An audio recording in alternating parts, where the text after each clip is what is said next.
Yeah. You're like something to help us take distance, and I don't have to go crazy. Whether any of my systems. This one. Okay.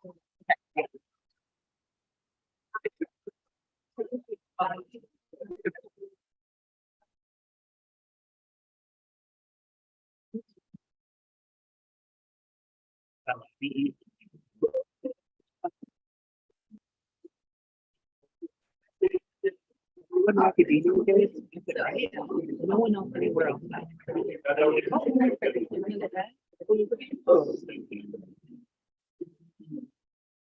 All right, everyone. Before we get started, we have a quick announcement here from Julie and Bella in McNair. The McNair program is awesome. If you're eligible, I highly recommend checking it out.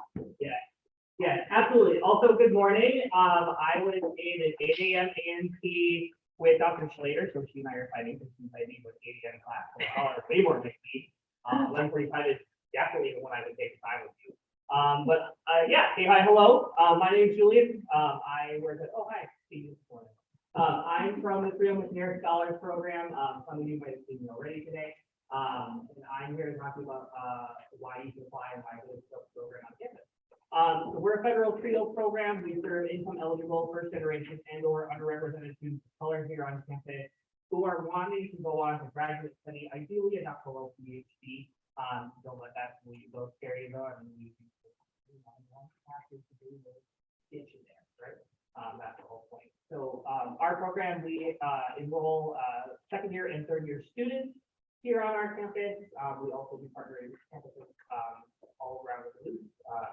But we have you engage in summer research to kind of show you what academic research is all about. So traditionally on campus, I'm sure you're familiar with a research paper, and that's really well and good. It's all really important. However, that's not what we do here. So your 10-week summer research project, you're working with the Reds as a faculty mentor, where you will actually engage in real academic research. So that's like in the lab / with your faculty mentor designing surveys and implementing across the campus. I'm sure you've seen a number of surveys come through your student community emails when you can cycle through all the million of them. After you do a survey, that stuff is coming out of the care, that stuff is coming out of the school of science research. So it's all really cool stuff. It's really, really interesting. And I really think if you're eligible, I think it's something you should look into. Throughout the summer, we provide you a stipend where we pay you to do your research project. We help cover some of your housing with a different stipend because we have to do this for the federal government. We can't do anything too much. All of that is really incrementally done. And then we also take you to research conferences and we help you visit graduate schools that you're interested in, take more graduate tours. We have a lot of really great options to kind of move you from being just a student who's doing research into a scholar, an academic who's going to go on and change the world. That sounds really cheesy, but trust me, like that's the kind of stuff we do. You know, when we bring you to conferences, people tell us that our students are the best, and if that's not me being arrogant or biased, people say, "Wow, all your folks are the best." I'm like, yeah, we know, but also thank you, right? Or your students are really amazing. Like, yes, I know, but also thank you. So that's what we do. And then once you're finished with your research project, we take you further, right? We help you really comprehensive and in-depth one-on-one advising to make a plan after you do your first research project. What do you want to do next? Is it more research at a different university that will pay you more money and get you that larger exposure? And what is it like to research at, let's say, our one institution like University of Minnesota, University of Michigan, Ann Arbor, UCLA, things like that. And then we also provide academic and professional development along the way to try and help you just become a better person, a better student, a better researcher. Right? So that way, when it comes to application season, you are the most competitive student out there. And then they will be fooled if they're not with you. And you'll find money so that you don't have to pay a single dime for any of that stuff, which is actually probably the biggest part. And so I truly think that this is one of the best programs on campus, especially if you want to go to graduate study. If you are interested, absolutely scan any of these. I believe Dr. Gladney will have it available for you so you don't have to worry about getting this right now if you can't. You know how QR codes and large projectors work. So if you can not scan it right now, you'll be able to get it eventually. And my office is at 2132 in Tower Hall. I don't know how many of y'all are familiar with Tower. But it's the big banner with a McNair banner. I'm the one right next to it. Just pop your head in and say hello if you have questions about eligibility, anything like that. And definitely answer those questions. If you're not eligible for my program, I will find a way to connect you to research opportunities, especially if you're here in the School of Sciences. If we have partnered with the School of Sciences, we're doing a research foundation course next semester where we're really gonna give you all of the goods and the foundations necessary to get you ready to have a successful summer research project. And we do work in tandem over the summer as well to kind of give you a larger experience than what perhaps you would have. I don't know that there is much else I can say other than just check us out. We definitely have a lot of really cool opportunities, and I think we're with it. So that's it. Enjoy AMP again. Congratulations on being the smarter choice of 1145. But that's just me. So have a great afternoon. Good luck in class today. Not that I know that there's anything going on in class. Today is the first day of a new unit, so it's a relatively relaxed day, although Friday was tough. All right. Have a good day, everyone. Remember Yeah. to stop by, ask questions, send an email, all those things. Yeah. Whoop. All right. Okay. That is a video about McNair. I can send you the videos as well.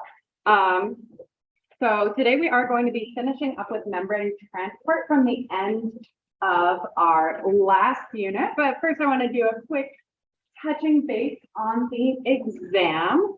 Now it went really well for some of you, not so great for other people. So we're going to talk a little bit about that.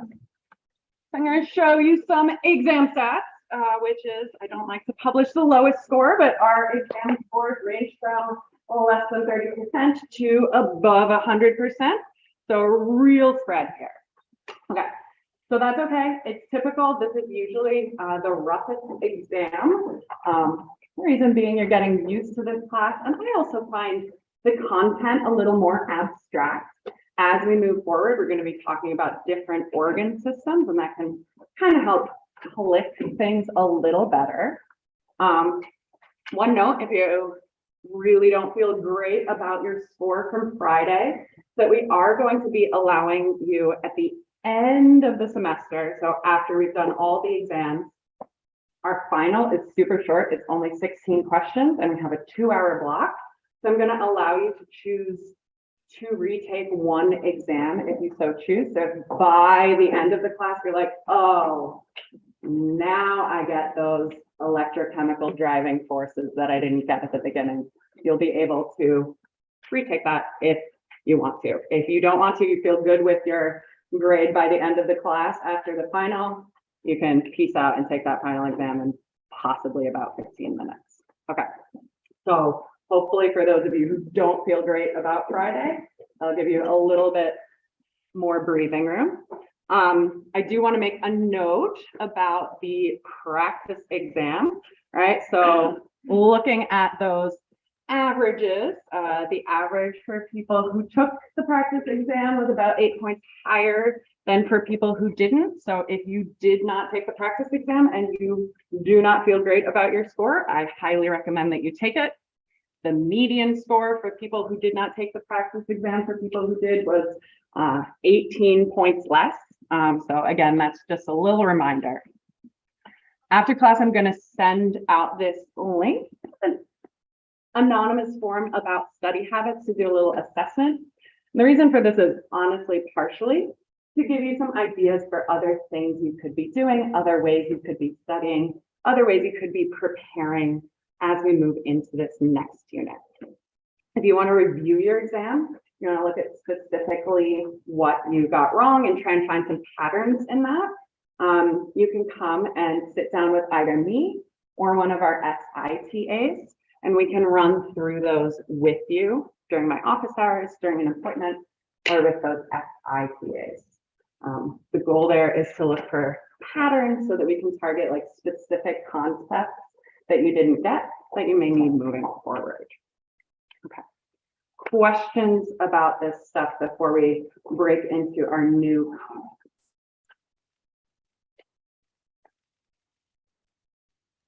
So we are going to talk a little bit about osmolarity and tonicity before we move into the nervous system. Okay. So hopefully the word osmosis is familiar to us. When we talk about osmosis, we're talking about the diffusion of water. So this is always going to be a passive process. We're not going to have like water pumps that we're looking at.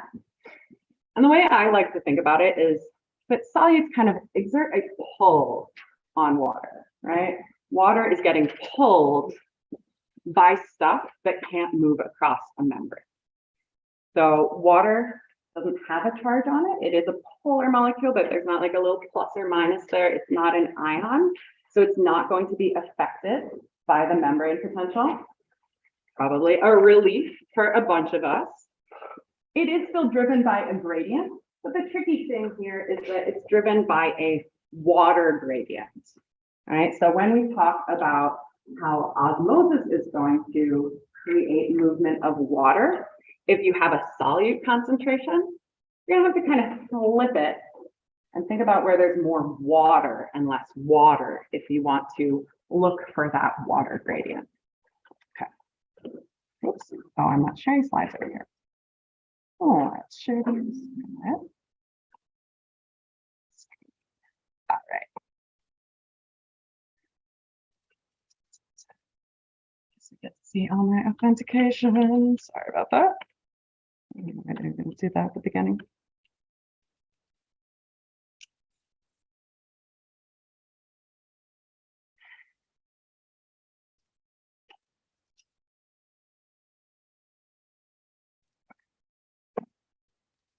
And we are back in.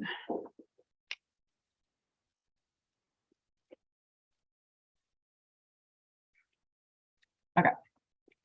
So what we're looking at here, right?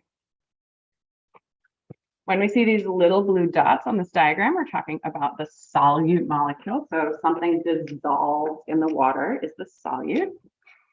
And we see the solute concentration shown below.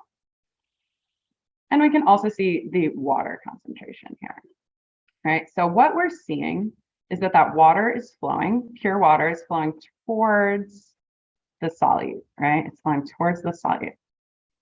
Okay.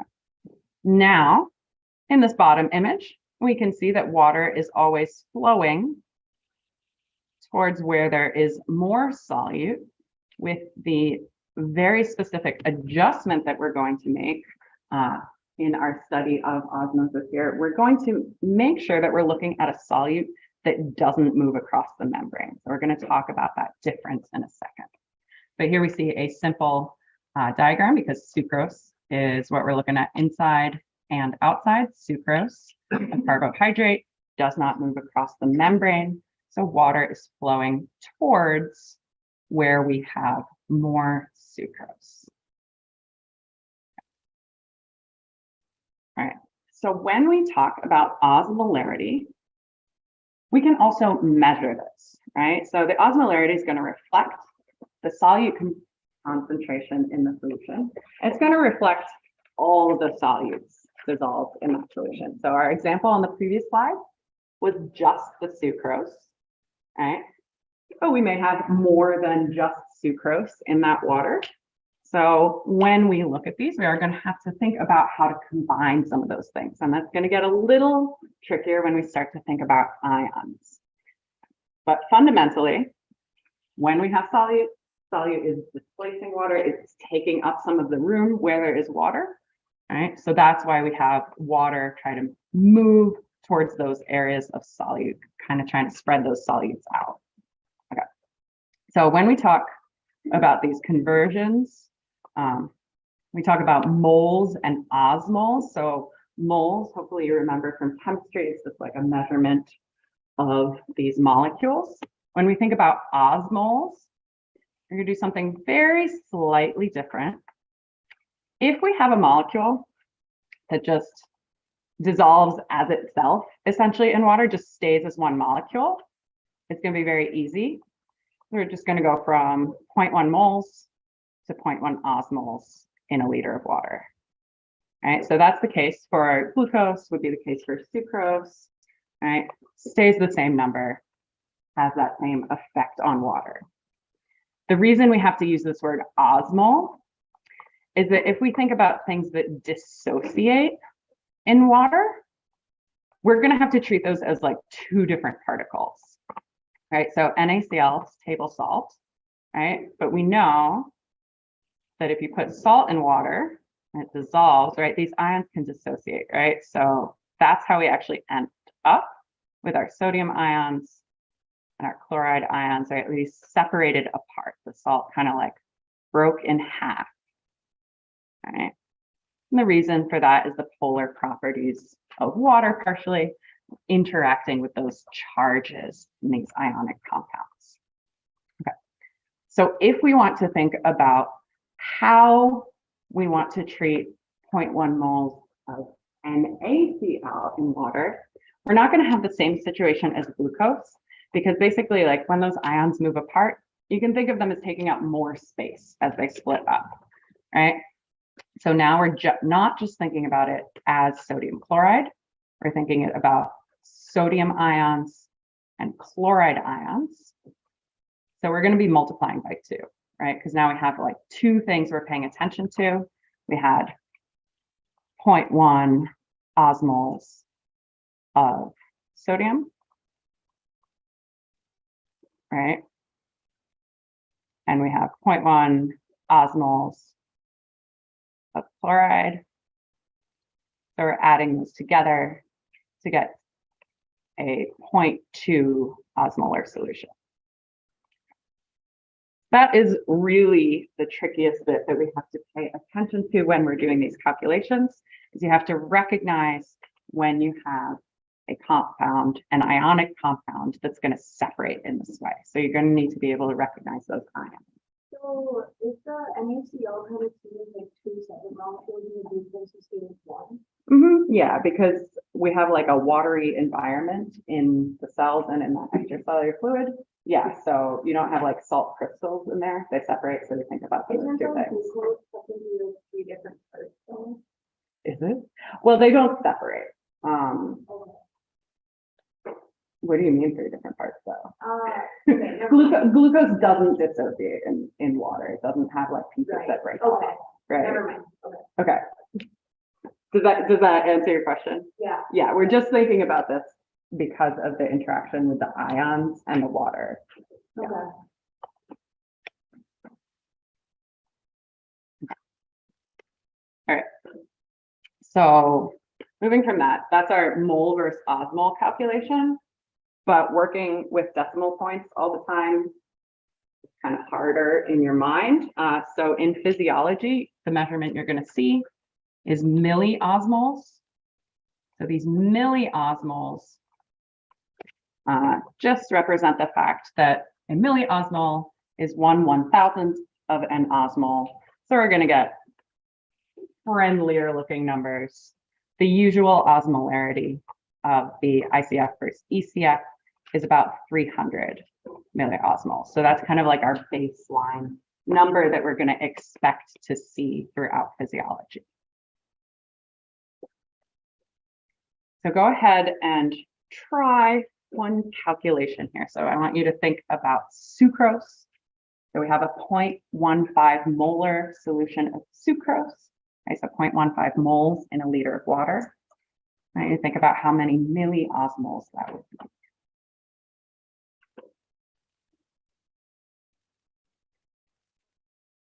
And don't try to do this testing with full. It doesn't work with a group this large, unfortunately. Just answer in your heads for right now.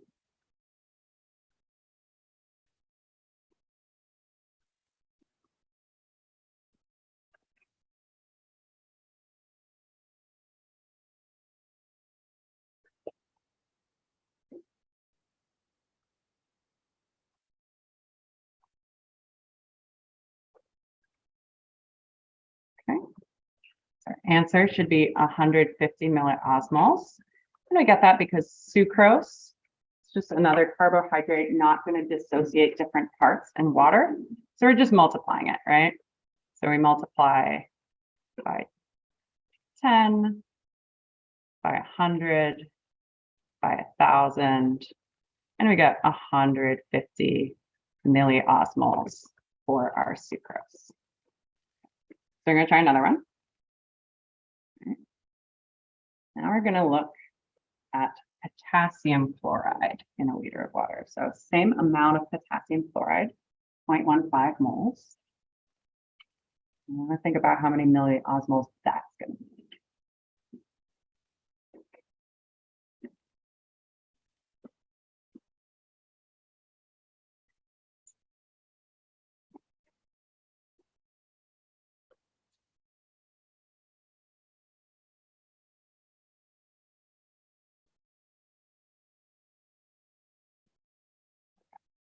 So what's different about this question versus our previous question versus the sucrose question? Exactly, perfect. So we're looking at KCl, right? So this is an ionic compound, right? So we're going to have potassium ions and chloride ions that we're going to treat separately, right? So as we do that, we're thinking about it as if we have 0.15 moles of potassium, 0.15 moles of chloride. We saw that 0.15 moles turns into 150 milliosmoles times 2 gets us 300.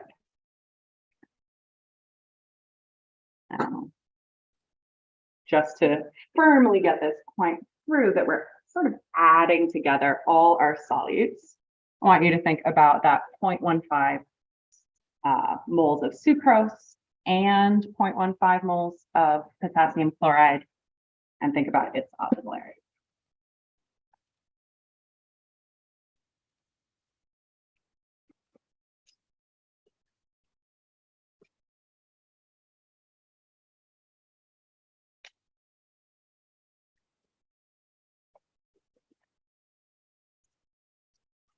Hopefully you can predict what our rule for this is going to be, right? But we're just adding that sucrose in, right?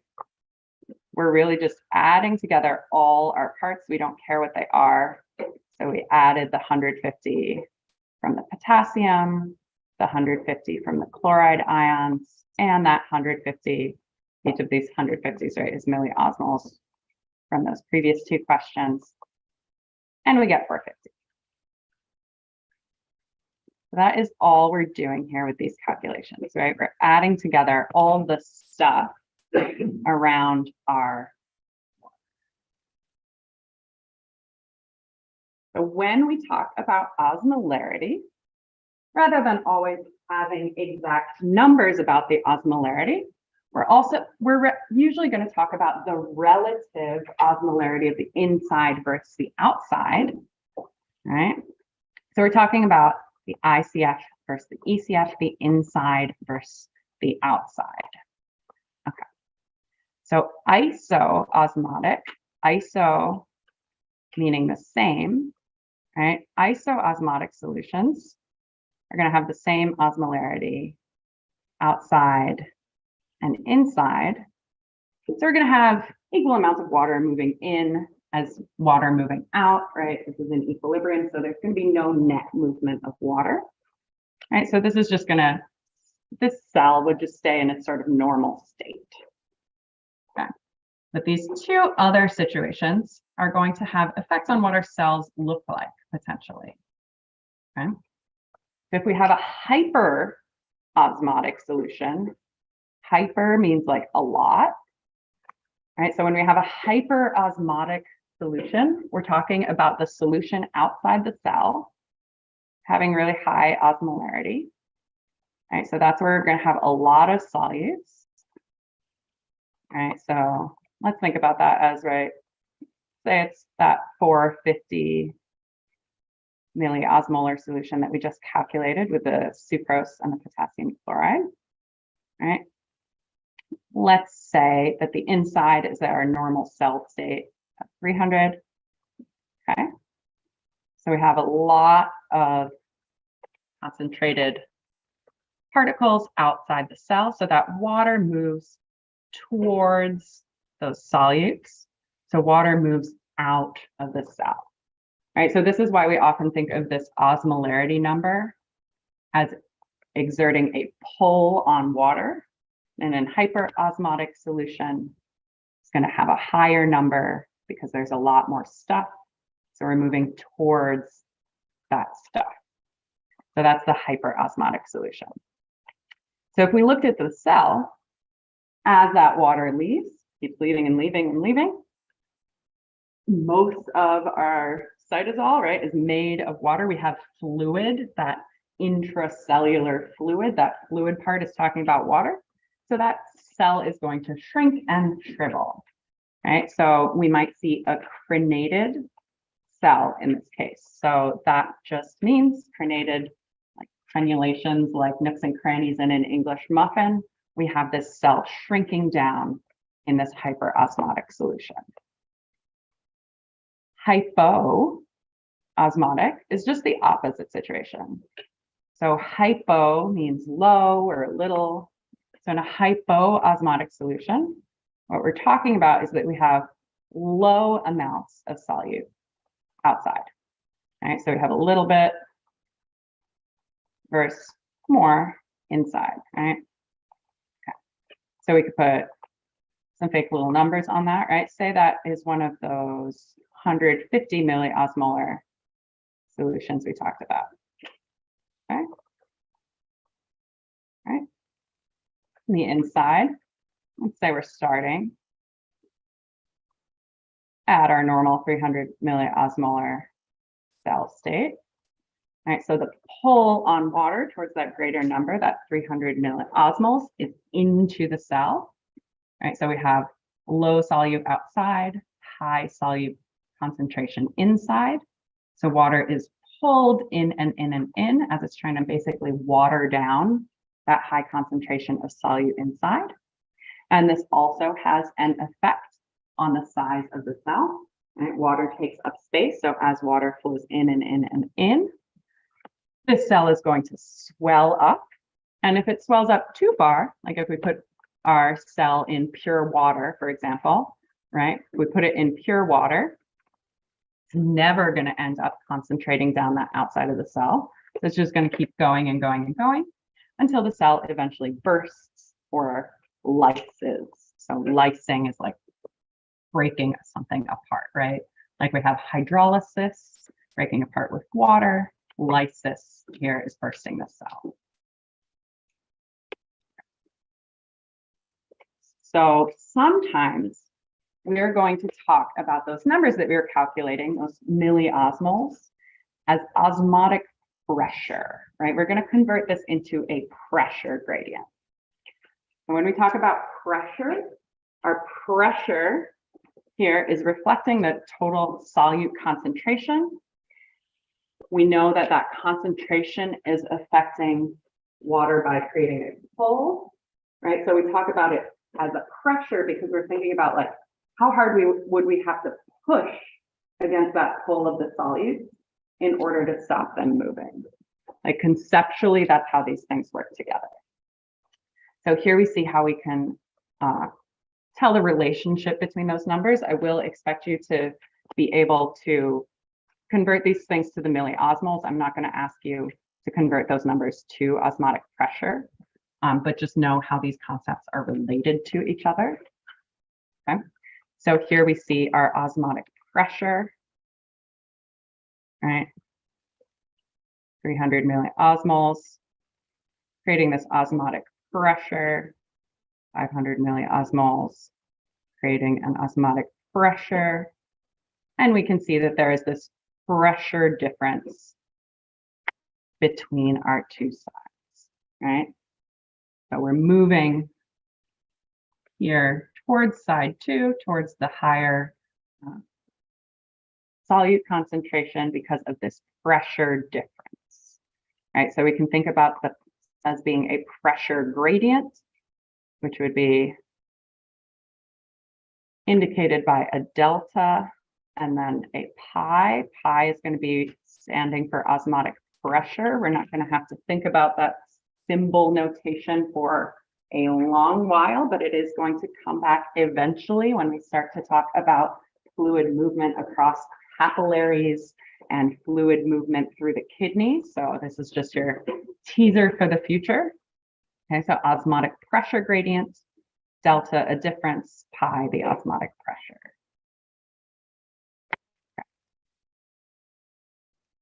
Here is another sort of addition to our previous understanding of osmosis, right? This is probably the level you talked about osmosis before. We have solutes concentrated somewhere.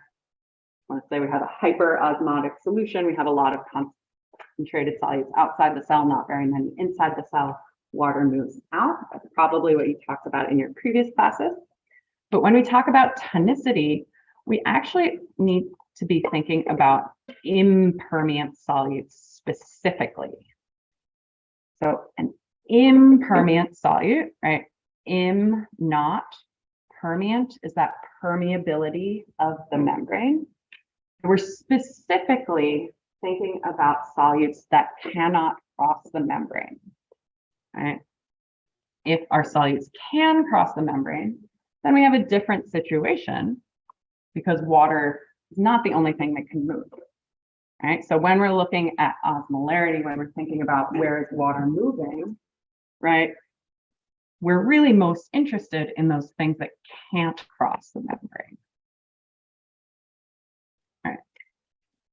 So here we see the difference between osmolarity and tonicity.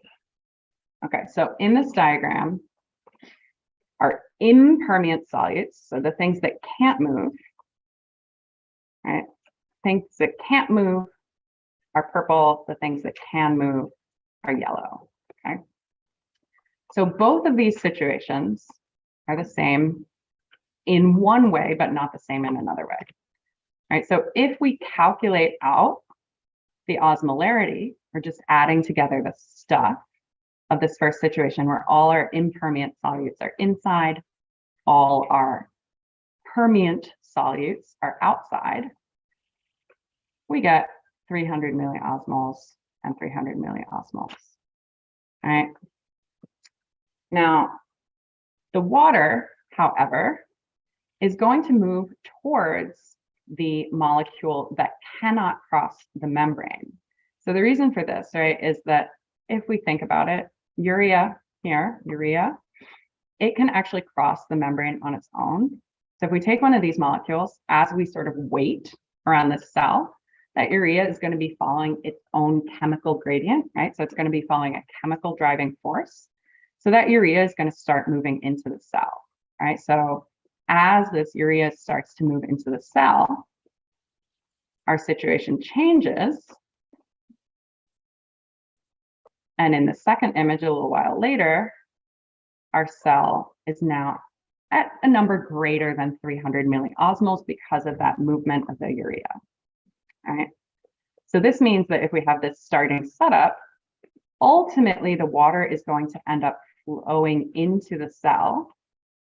It's going to end up flowing into the cell because those impermeant solutes can't move, the urea can, right? So eventually we end up with a situation where the pull, that osmolar pull inside the cell is greater. If we just wait around, we're changing this situation. So when we pay attention to how water moves across cells in the body, we want to pay very careful attention to whether we have impermeant solutes or permeant solutes. Okay. So these solutions would initially start as isoosmotic, right? So isoosmotic because they have the same number, but they're not isotonic. Tonicity referring to just those impermeant solutes, right? So we have an isoosmotic solution. I'm gonna do osmotic and let's try green. Okay. So we have the same osmolarity. So isoosmotic because we have the same concentration of just stuff. But if we look at just our impermeant solute, we're not in an isotonic solution because we have all the impermeant solutes inside and none outside, right? So this is actually going to be a hypotonic solution, tonicity referring to those impermeant solutes. So let's think about a membrane. Okay, so we're going to think about a membrane that's permeable to water. Now, permeable to water, we may remember that that's because unless we say it doesn't, our cells have aquaporins in them. Okay. It's going to separate our compartments A and B, let's say. We're going to think about compartment A as having 15 moles of a non-permeant solute, impermeant. Okay. We're going to think about compartment B as containing 60 millimoles of a non-permeating solute. What's going to happen here?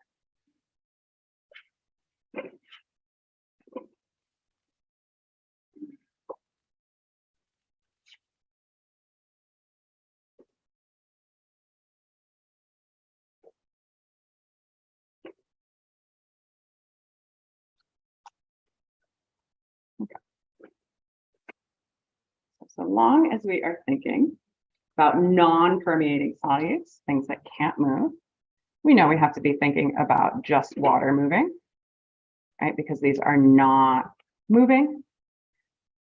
So that water is going to move towards the location where we had more solutes. So we're going to move, lead towards B.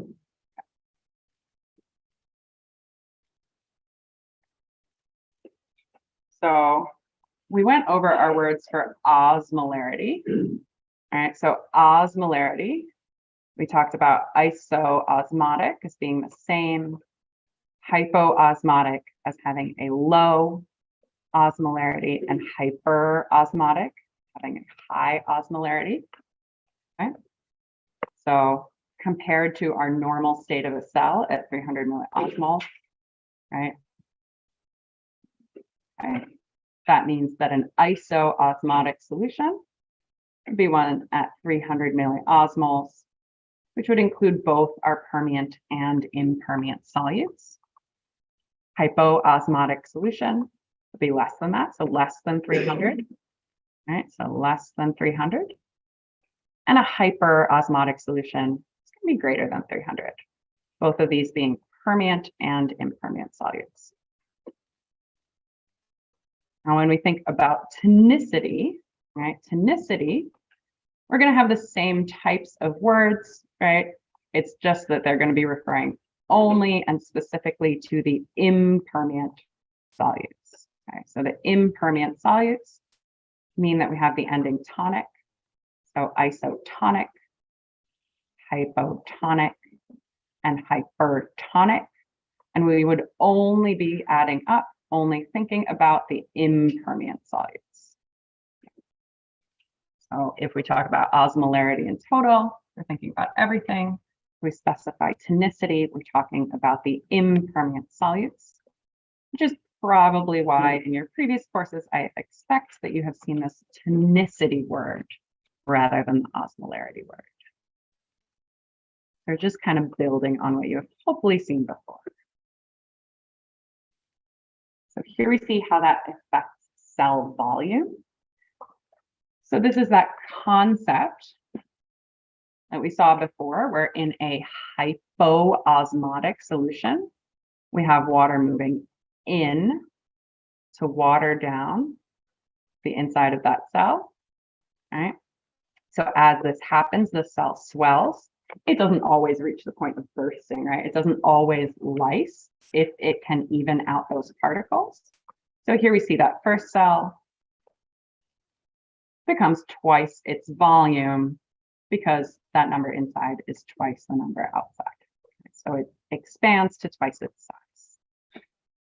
And we see the opposite in the second column, or sorry, second example, right?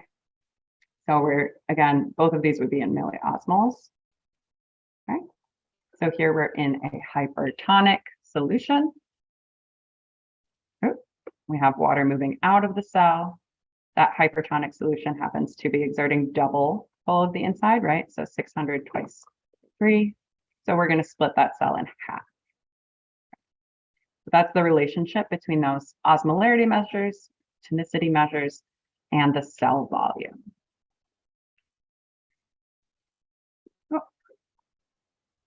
we actually are going to talk about this since we have moved on to the next exam. Okay. But we're going to talk about it very briefly. Okay. So we're going to talk about transport. And the reason I want us to talk about this right now is just, I want us to get down some basic words about cells, because as we talk about different systems, we are going to be talking about sides of cells. So I want you to know that the side of the cell, touching like a cavity or something, the top, the apex of the cell, we can think of it as the apical membrane. So here we're touching the lumen of the gut. So like the tube, your intestines. The basolateral membrane is going to be the side touching or nearest your blood. Basolateral membrane, the base is going to be like sitting on the bloodstream. So we're going to have things moving from the blood across a basolateral membrane and vice versa, right? Ultimately, when we're talking about things being absorbed into your body or secreted out of your body, that's the side they're going to be crossing. There is going to be stuff in between. There's going to be one of our types of extracellular fluid, the interstitial fluid, the ISF, is one of our types. Our other extracellular fluid is in the blood, right? The plasma. Okay. And then we have our intracellular fluid inside the cell. So that's really why we broke out these different types of body water, right? Because we're going to be thinking about things crossing all the way through. So when we think about exchange between the external environment and ultimately blood and therefore the rest of your body, we're going to be thinking about epithelial cells. So epithelial cells are like linings. We see them in your skin, but we're also going to see them lining body cavities like the lumen of our gut. Epithelia are pressed up tight against each other, so we are going to have to force things to cross membranes in epithelia. Okay. Don't worry about those junction types for now. Just know that we do have to go across the cell. And here we'll talk about that relationship between our membranes, or sorry, between our different types of transport, right? We talked about this a little on the last exam, but we know that active transport, especially with our sodium potassium pump, oops, should circle this whole thing. So this is active transport, primary active transport, because we're using ATP. This sets up gradients for us, specifically usually sets up a sodium gradient, which is therefore going to power both passive transport of sodium and also ultimately secondary active transport of other molecules. It does this by creating areas of high sodium and areas of low sodium. Right? So you can actually see that this high sodium in the interstitial fluid is really important because it's creating this gradient between the inside of the cell and the outside of the cell, but it's also creating a high versus low situation with the blood. And I'll clarify before our next exam what of this you do need to know. We're going to keep it limited, mostly the osmolarity stuff. This is just kind of weaving everything we did in our last unit together. So here we just see that example of secondary active transport using that sodium gradient. Those of you who took bio of the cell as your prerequisite probably or hopefully or maybe remember this example from one of your problem sets. All right, so this is a gut cell using a sodium gradient to pull glucose ultimately into the blood. So now we are going to skip through these next couple of slides. Okay. We can see that this affects water transport, right? So this is tying us back to that osmotic pressure concept, right? So that sodium that we've been moving, it's a solute, right? So this is also creating an osmotic pressure gradient. So here we see that we have created a highly osmolar solution here in the interstitial fluid, which means that water is going to flow towards that interstitial fluid, right? So it's flowing out of the cell into this region, right? It may also flow through the cell, through the apical membrane, and then through the sort of sides of this membrane across like this. An example where we can think about movement of molecules here. Has to do a little bit with those rates of transport that we talked about last time, right? In cystic fibrosis, we have a really thick mucus lining the lungs. The lungs are coated in epithelial tissue, right? So essentially what this does, why this causes problems in the lungs and also probably affects symptoms people see in other parts of the body, is that this is going to create a defect in the transport mechanism, because that mucus is essentially going to be blocking some of those ions that would usually move across. So you can see that there's a different transport system here because that mucus is covering over some of our channels here. That's what we're going to talk about here. Finally, transcytosis. We are going to cover this concept very briefly because we are going to think about it when we think about synapses and release of neurotransmitters. So I really just want you to know, ultimately, endocytosis pulls like a bag of large things into a vesicle in the cell. And this is a way that we can create this is a way we can transport things that are larger than one of our transmembrane proteins, right? So that is going to be the case. We are going to see transcytosis when we think about neurotransmitters. What we're really mostly going to see is the opposite end, exocytosis.